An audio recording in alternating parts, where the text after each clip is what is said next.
metros obstáculos.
Digas que no te hacéis mal lo que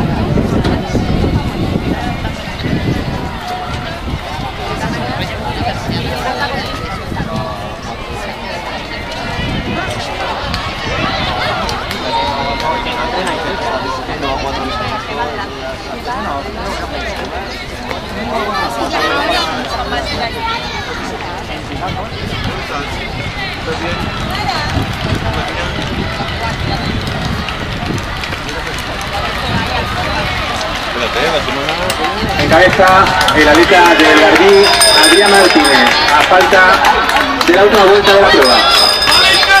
Seguido del atleta de Diputación de Castellón. ¡Vale, Ignacio, vale!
Ya tenemos aquí el atleta